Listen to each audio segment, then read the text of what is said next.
میری ماں پرانے خیالات کی تھیں، اس لیے انہیں تعویذ گنڈوں پر بہت بھروسا تھا۔ وہ پیری مریدی کو بہت مانتی تھیں۔ ہر پریشانی کا ان کے پاس بس ایک ہی حل ہوتا تھا، وہ حل دم درود تھا۔ کاروبار مندہ ہوتا تو تعویذ، کسی بخار ہو جاتا تو تعویذ، بچوں کے لیے امتحان ہونے لگتے تو پیر صاحب سے دم کیا ہوا پانی لے آتی تھیں۔ ابا انہیں سمجھانے کی بہت کوشش کرتے تھے، لیکن وہ اس معاملے میں کسی کی بھی نہیں سنتی تھیں۔ جب سے میں جوان ہوئی تھی، میری اماں کا ایک ہی مقصد تھا، وہ تھا میرا کسی ایک امیر گھر میں شادی کروانا۔ پرانے پیر بابا کا انتقال ہو گیا تھا، اس لیے وہ میری ماں کسی بھی فقیر کے پاس چلی جاتی اور وہاں جا کر ایک ہی بات کرتی کہ میری بیٹی کی امیر گھر میں شادی ہو جائے۔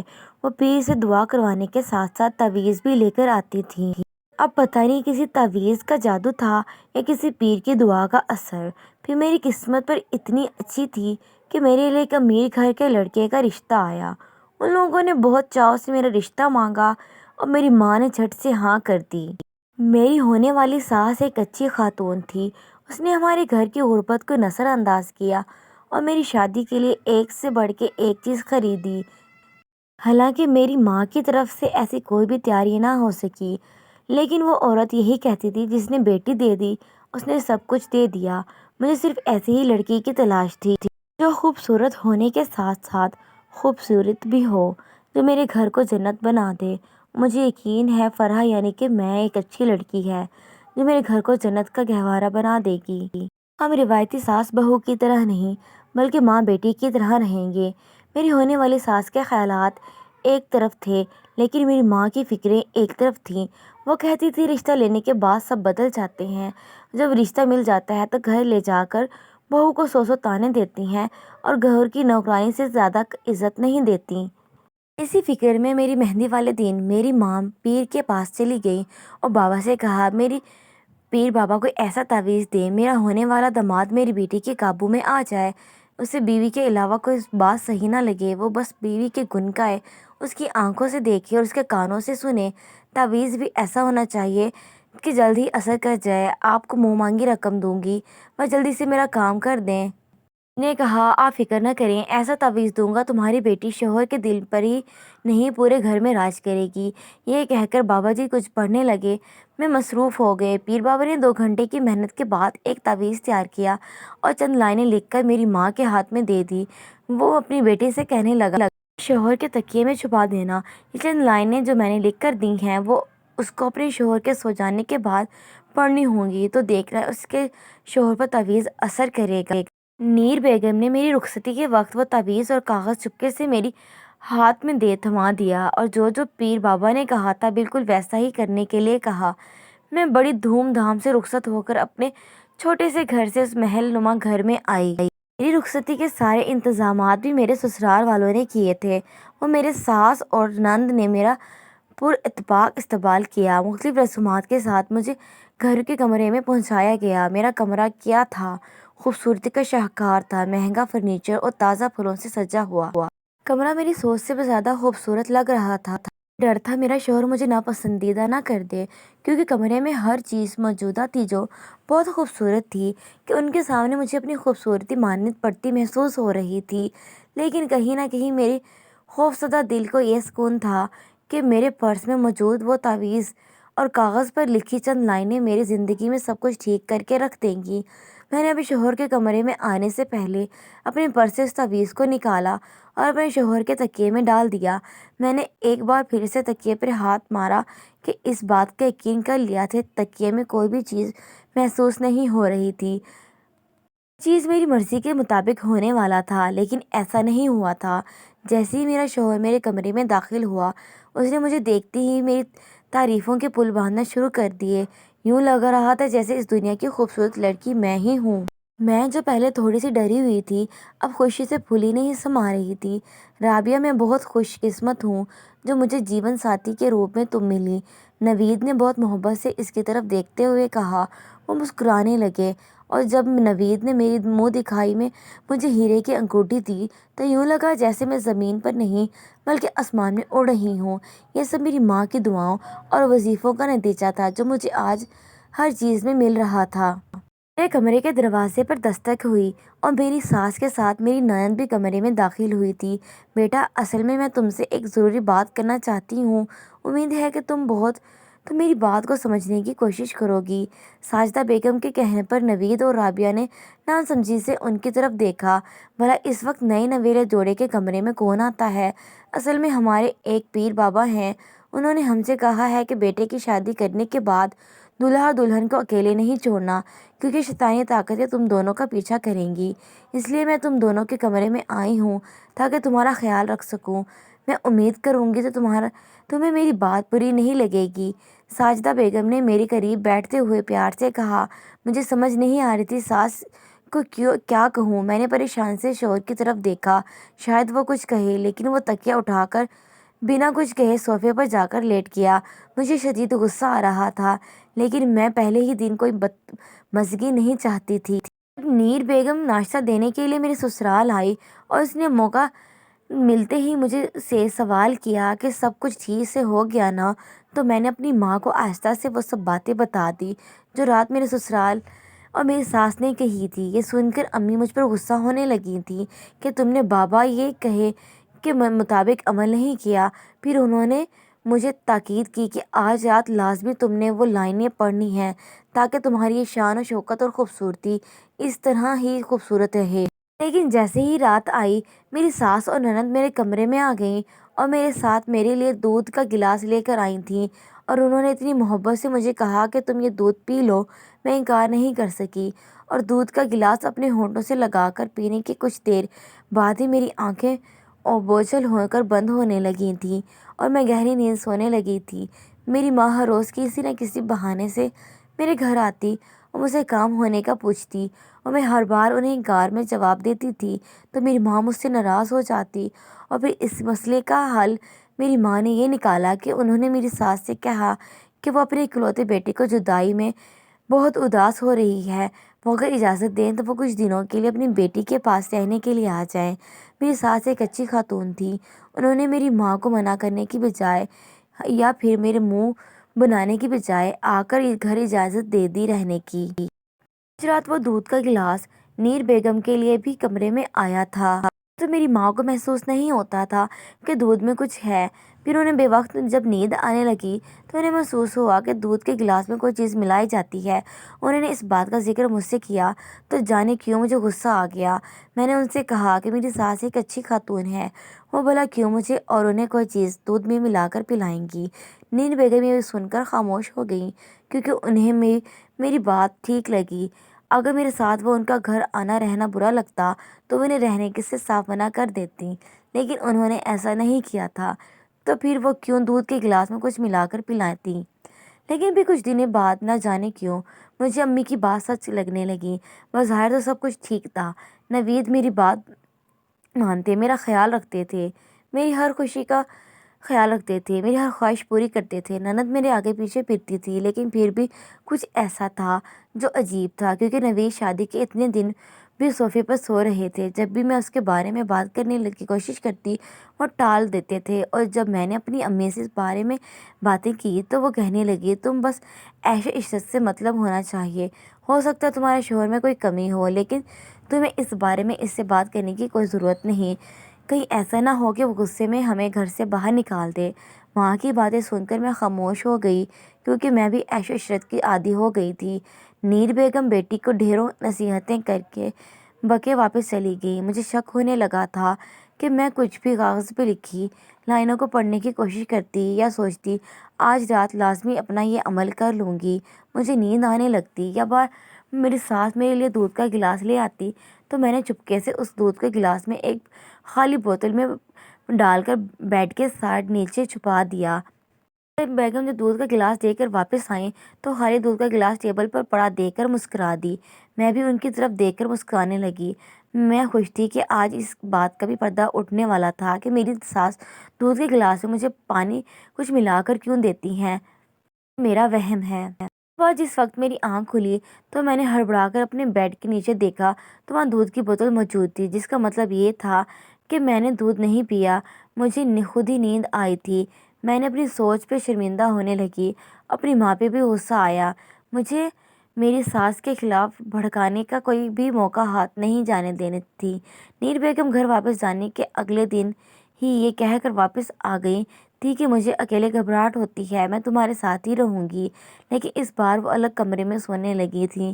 کچھ دیر کے بعد نیر بیگم میرے کمرے میں آ گئیں تو میں نے انہیں وہ دودھ کی بوتل دکھائی اور ان سے کہا کہ امی، آپ میری ساس پہ شک کرنا بند کرتی ہیں، وہ ایک اچھی خاتون ہے اور میرا خیال کرتی ہیں، نہ جانے آپ کو ان سے کیا مسئلہ ہے۔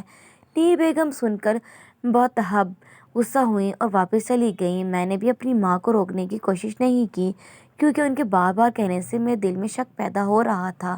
میری زندگی خوشی خوشی گزرنے لگی تھی اور ہر موجودہ کاغذ اور اس پہ لائنیں ویسی تھی جنہیں آج تک میں استعمال نہیں کر سکی تھی۔ مجھے لگتا تھا کہ مجھے اس کی ضرورت بھی نہیں ہے۔ اور پھر ایک دن ایسا ہوا جس نے میری سوچ کو بدل کر رکھ دیا۔ اس رات میری ساس مجھے دودھ کا گلاس دے کر گئی جسے میں پینا بھول گئی تھی، اور مجھے یوں بھی یاد نہیں تھا کہ میں نے وہ دودھ فریج میں رکھ دیا تھا۔ وہ واپس بیڈ پر آ کر لیٹ گئی کیونکہ میں نے دودھ نہیں پیا تھا، اس لیے کھٹکے پہ میری آنکھ کھل گئی تھی۔ میں نے دودھ دیکھا۔ ساجدہ بیگم میرے کمرے میں داخل ہو رہی تھی۔ شکر ہے میں نے آنکھوں پر بازو رکھی ہوئی تھی، اس لیے میں سب کچھ آسانی سے دیکھ سکتی تھی اور پکڑے جانے کا بھی ڈر نہ تھا۔ میرے بیڈ کے قریب آئیں اور دوسری طرف سے میٹرس کو اٹھا کر کچھ تلاش کرنے لگیں۔ کچھ دیر کے بعد ان کی تلاش ختم ہو گئی اور میرے کمرے سے باہر چلی گئی، چونکہ نوید ان کے دونوں کا کام سلسلے میں دونوں شہر سے باہر گیا تھا۔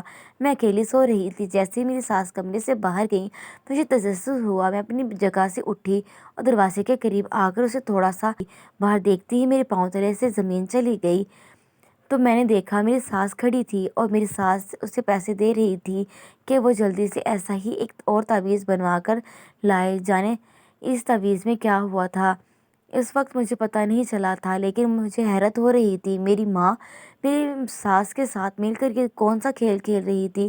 آخر وہ کون سے تعویذ کی بات کر رہی ہے؟ تو کیا میری ساس بھی تعویذ گھنٹوں پہ یقین رکھتی ہے؟ مجھے کچھ بھی سمجھ نہیں آ رہا تھا، لیکن میں انہیں یہ شو کروانا تھا کہ میں سو رہی ہوں۔ میں نے کچھ نہیں سنا، اس لیے میں پلٹی اور واپس آ کر یوں ہی لیٹ گئی۔ گہری نیند سو رہی تھی۔ وہ رات میں نے جیسے بہت مشکل سے کاٹی تھی۔ جیسے ہی صبح ہوئی میں نے اپنی ساس سے کہا مجھے اپنی ماں سے ملنے کے لیے گھر جانا ہے۔ ہمیشہ کی طرح میری ساس نے مجھے منع کرنے کی بجائے مسکراتے ہوئے جانے کی اجازت دے دی۔ میں نے اپنے سر پہ چادر اوڑھی اور پرس لے کر گھر سے نکل گئی۔ آئے دل ہی دل میں سوچ رہی تھی میں اپنی ماں سے پوچھوں گی کہ رات میں نے جو منظر دیکھا اس کی حقیقت کیا ہے، کیونکہ میں نے خود انہیں رات اپنے کمرے میں دیکھا تھا۔ یہی سوچتی ہوئی میں نے رکشے سے اتر کر رکشے والے کو پیسے دیے اور اپنے گھر کی گلی کے اندر داخل ہو گئی۔ کچھ ہی دیر کے بعد میں اپنے گھر کے باہر کھڑی تھی۔ میں نے دروازہ کھٹکھٹایا تو میری ماں نے دروازہ کھولا اور مجھے سامنے دیکھ کر حیران رہ گئی۔ تم اس وقت یہاں کیا کر رہی ہو؟ آنے سے پہلے مجھے بتا ہی دیتی، نیر بیگم نے پریشانی سے کہا۔ مجھے سمجھ نہیں آ رہی تھی کہ امی مجھے یہاں دیکھ کر کیوں اتنی حیرت زدہ تھیں۔ انہوں نے ابھی تک مجھے اندر آنے کے لیے بھی نہیں کہا تھا۔ میں چاہتی تھی میں بھی دروازے سے ہی وہاں پہ چلی جاؤں۔ آپ ایسے کیوں کہہ رہی ہیں؟ کہ آپ سے ملنے کے لیے مجھے اپنے ہی گھر میں آنے کے لیے اجازت لینی پڑے گی؟ مجھے آپ کی یاد آ رہی تھی تو سوچا جا کر آپ سے مل لیتی ہوں۔ یہ کہہ کر جیسے ہی میں اپنے گھر میں داخل ہوئی تو حیرت کا ایک اور پہاڑ میرے اوپر گرا تھا، کیونکہ میرا شوہر سامنے ہی بستر پر بیٹھا ہوا تھا۔ میں نے گھبرا کر اپنی امی کی طرف دیکھا اور کہا یہ تو کام کے سلسلے میں شہر سے باہر گئے ہوئے تھے۔ تو یہاں نیر بیگم گھبرا گئیں اور بائیں شائیں کرنے لگیں۔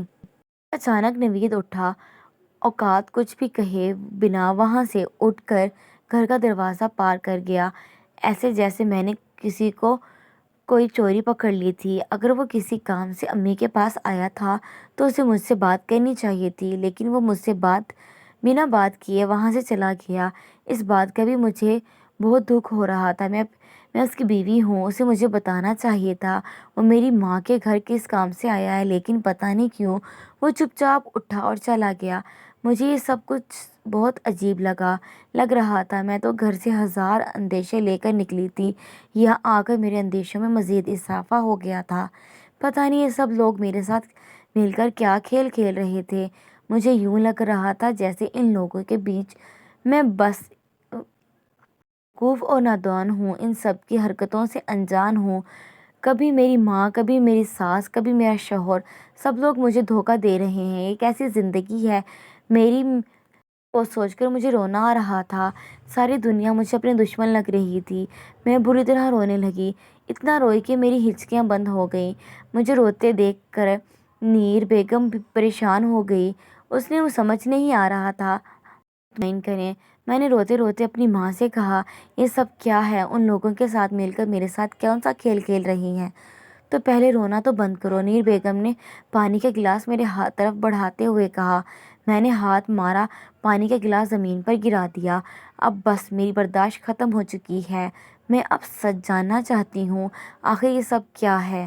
میری ساس سے پیسے دے رہی تھیں، آخر وہ ان پیسوں سے کون سا تعویذ منگوانا چاہ رہی تھیں؟ اگر آپ نے مجھے اس وقت سب کچھ سچ سچ نہیں بتایا تو میں اپنی جان دے دوں گی۔ میں کچن سے چھری اٹھا کر لے آئی تھی۔ یہ دیکھ کر نیر بیگم خوفزدہ ہو گئی تھی۔ وہ سب کچھ سچ سچ بتانے لگی اور کچھ انہیں مجھے بتایا۔ وہ سب سن کر میرے پیروں تلے زمین نکل گئی۔ امی نے مجھے بتایا کہ میرا شوہر یعنی نوید پر کسی جن کا سایہ ہے، اور اس سائے کو ختم کرنے کے لیے میری ساس روزانہ مجھے دودھ کے گلاس میں نیند کی گولی ملا کر دیتی تھی، تاکہ میرے سو جانے کے بعد وہ چند قرآنی آیات کا ورد کر سکے اور مجھے اس جن کی شر سے بچا سکے۔ یہ بات میری ساس نے میری ماں کو چوری سے بتا دی تھی۔ میری ماں میری ساس سے بہت لڑی اور اس نے کہا، ان لوگوں نے جھوٹ بولا، میری بیٹی کی زندگی خراب کر دی۔ لیکن میری ساس نے میری ماں کی بہت منتیں کیں اور کہا کہ اگر تم میرا ساتھ دو گی تو تمہاری بیٹی کی زندگی ہمیشہ اس طرح ہی خوبصورت اور خوشگوار رہے گی۔ اس لیے ہمیں بس یہ کرنا ہوگا کہ کسی لے عالم کے بجائے ہمیں روحانی علاج کروانا پڑے گا۔ اس لیے میری ساس جسے اس پیر کا یہ بتا دیا تھا۔ میری ساس نے اس لیے یہ سب کہا اور میری ماں کی منت کی، کہا آج کے بعد کبھی بھی ایسے جعلی پیر باباؤں کے پاس نہ جانے جائے، یا پھر ایسے پیروں کے پاس نہ جائے جو کالا جادو کرتے ہیں، جو دوسروں کی زندگیوں کو برباد کر دیتے ہیں۔ میری ساس نے میری ماں کے ساتھ مل کر اس پیر بابا کی تلاش کی جو روحانی علم کرتے ہیں۔ انہوں نے میری ساس سے وعدہ کیا تھا کہ وہ جلد ہی ان کے بیٹے کو ان جن کے اثرات سے دور کر دیں گی، اور دونوں میرا شوہر کے ساتھ کام کے سلسلے میں نہیں بلکہ وہ علاج کے سلسلے میں پیر بابا کے آستانے پر تھا۔ نوید میری خیریت معلوم کرنے کے لیے میری ماں کے پاس آیا تھا، کیونکہ وہ ابھی گھر نہیں جا سکتا تھا۔ اللہ کا کرنا ایسا ہوا کہ میں یہاں پہنچ گئی۔ یہ سب سن کر میں حیران ہو گئی تھی، لیکن آج میں نے یہ سب کچھ کیوں چھپایا؟ آپ یہ مجھے پہلے بھی بتا سکتی تھیں، میں آپ سب کی مدد کر دیتی۔ میں نے اپنی ماں سے شکوہ کیا، کیسے بتا دیتی؟ تم میری اکلوتی بیٹی ہو، تمہاری خوشیاں مجھے سب سے زیادہ عزیز ہیں۔ میں نہیں چاہتی تھی کہ تم اپنے شوہر سے ڈر جاؤ، اس گھر میں رہنے سے انکار کر دو۔ دیکھو وہ لوگ بہت اچھے ہیں اور یہ رشتہ بہت اچھا ہے، اس سے اچھا رشتہ تمہیں کوئی ملنے والا نہ تھا۔ تھوڑے عرصے کی بات تھی، تمہارا شوہر بالکل ٹھیک ہونے والا ہے، اس کے بعد سب کچھ ٹھیک ہو جاتا۔ ہم نے اس لیے یہ فیصلہ کیا تھا کہ تمہیں سب کچھ نہیں بتائیں گے، بلکہ تم سے چھپا کر ہم بہت جلدی ہی اس مسئلے کا حل کر لیں گے۔ لیکن رات تم نے مجھے اپنے گھر دیکھ لیا تھا۔ دیکھو بیٹی، یہ سب تمہارے اچھے مستقبل کے لیے ہے، تمہارا شوہر کی زندگی تمہارے لیے ضروری ہے۔ میں نے یہ بات سن کر سیکھ لیا کہ شارٹ کٹ ہمیشہ غلط ہوتا ہے۔ ہم دونوں جادو ٹونے پر پیر باباؤں کی باتیں مان کر اللہ کی بجائے اللہ پر عمل اور کامل یقین رکھیں تو ہماری زندگی بہتر ہو سکتی ہے۔ اور میں نے وہ کاغذ پر لکھی لائنیں اور والا تعویذ بھی تمہارے پرس میں ہے۔ تمہاری ساس نے وہ چیزیں نکال کر ضائع کر دی تھیں۔ دیکھو بیٹی، میں غلط تھی، مجھے اس بات کا علم اور احساس بہت دیر میں ہوا، لیکن تم بھی یہ بات سمجھ لو کہ زندگی میں سب کچھ قسمت سے ملتا ہے، یا دعاؤں پہ یقین کرنا سیکھ لو۔ مجھے یقین نہ تھا کہ میرا یہ ناپختہ یقین ہی تھا جو مجھے در بدر یا پیر باباؤں کے پاس لے جاتا تھا، لیکن میں نہیں چاہتی تھی میری بیٹی کا ایمان اتنا کمزور ہو کہ وہ چھوٹی سی بات کے لیے کسی جعلی پیر یا بابا کا شکار بن جائے۔ نیر بیگم کی باتیں سن کر رابعہ حیرانی سے ان کی طرف دیکھنے لگی۔ ابو ساری زندگی ان کو یہی باتیں سمجھاتے رہے تھے، لیکن وہ ان کی کسی بات پہ عمل نہ کرنے کو تیار نہ تھیں۔ اس کی حیران نظروں کو سمجھتے ہوئے نیر بیگم نے کہا، دیکھو بیٹی، وہ لوگ پیسے کماتے ہیں اور پیسہ کمانے کے لیے وہ جھوٹ اور سچ کا سہارا لیتے ہیں۔ اگر وہ اتنا ہی سچ اور دوسروں کی زندگیوں کا سنوارنے والے ہیں تو اپنی زندگیوں کو کیوں نہیں سنوار لیتے؟ خود کیوں لوگوں کے 5-10 ہزار روپے میں بیٹھ کر پورا دن ضائع کر دیتے ہیں؟